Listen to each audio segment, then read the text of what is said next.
Nchini Kenya kumeshuhudiwa familia tatu zikiwa na ushawishi mkuu wa kisiasa.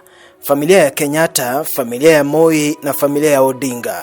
Familia hizi zimekuwa na urafiki wa karibu ulioficha uadui.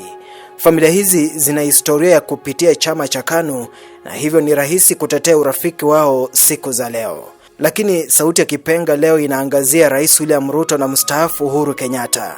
Hawa wawili wamezaliwa katika chama cha KANU mwaka 2002, wakichukua uongozi wa chama na kufanya imara urafiki wao. Katika safari hiyo, Ruto baada ya kusimama na Uhuru kwenye uchaguzi mkuu wa mwaka 2002, walitengana kuelekea uchaguzi mkuu wa mwaka 2007, Ruto akijiunga na ODM na hivyo kuwa mpinzani wa rafiki yake Uhuru Kenyatta. Siasa ni hadithi ambayo imetufunza kwamba hakuna uadui au urafiki wa kudumu. Uhusiano huu ni wa muda tu kutegemea matukio na hali ya wakati huo. Ruto na Uhuru walijipata kwenye orodha ya Ocampo 6 wakihitajika kujibu mashtaka dhidi yao kutokana na machafuko ya kisiasa mwaka 2007-2008. Kesi hiyo ililazimisha ndoa ambayo hawakutarajia. Wakajipata wanakabiliana na kesi hadi kuingia uchaguzi mkuu mwezi Machi mwaka 2013. Kwa bahati wakaibuka washindi na urafiki wao ukawa wazi. Wawili hao walipoingia ikulu walifanya mambo pamoja, walivaa nguo sawa, walishauriana, walifanyana utani na kwa kweli walionyesha kuwa mtu na ndugu yake. Kuingia uchaguzi mkuu wa mwaka 2017, Uhuru na Ruto walidumisha urafiki wao, na hata matokeo ya urais yalipotupiliwa mbali, walisalia pamoja kama mate na ulimi.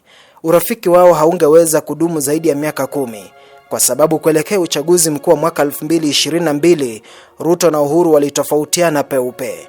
Tuliwaona wakirushiana maneno makali yaliyotangaza mwanya kati yao. Tuliona naibu wa rais peupe akipinga rais, naye rais peupe akiunga mkono na kumpigia kampeni aliyekuwa mpinzani wao katika siasa.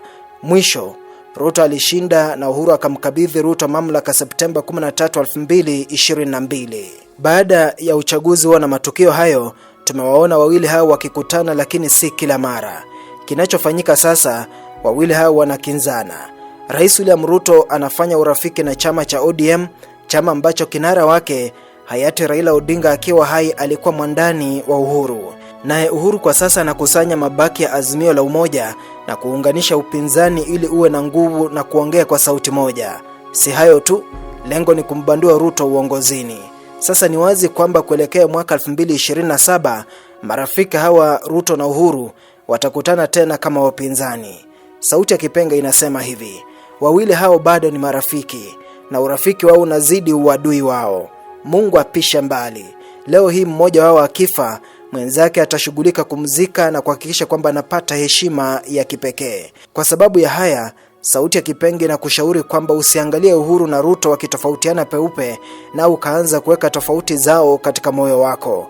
Hawa ni maadui wanaopendana. Tumepuliza Kipenga, mimi ni Nelson Songa.